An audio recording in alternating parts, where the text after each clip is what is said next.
Emergency की condition कभी भी और किसी के भी सामने आ सकती है। आमतौर पर लोग इस मुश्किल समय में या तो किसी जानकार से पैसा उधार लेते हैं या क्रेडिट कार्ड से खर्च को वहन करते हैं या फिर पर्सनल लोन लेकर अपनी प्रॉब्लम को सॉल्व करते हैं।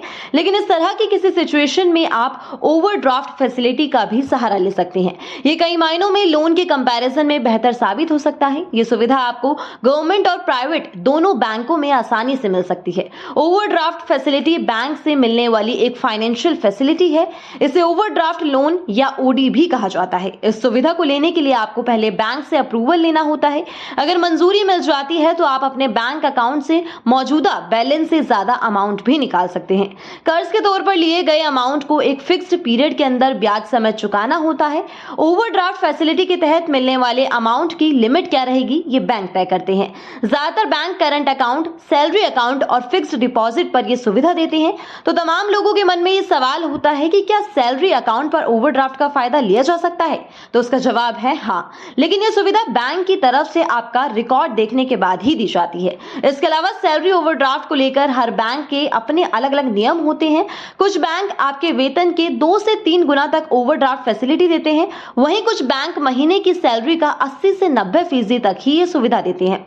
इसमें भी आपको ब्याज का भुगतान तो करना होता है, लेकिन इसकी ब्याज दर क्रेडिट कार्ड या पर्सनल लोन के कंपैरिजन में काफी कम होती है।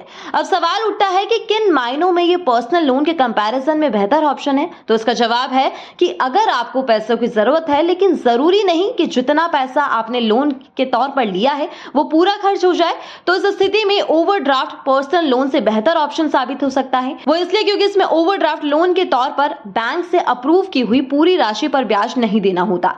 आप अकाउंट से जितना अमाउंट निकाल कर यूज करते हैं, सिर्फ उतने अमाउंट पर ही आपको ब्याज चुकाना पड़ता है।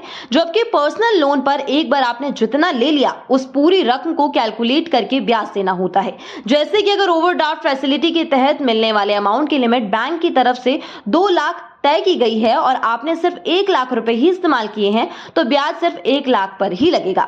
वहीं ओवरड्राफ्ट लोन में जितने समय के लिए अमाउंट आपके पास होता है, ब्याज भी सिर्फ उतने समय तक ही लगता है।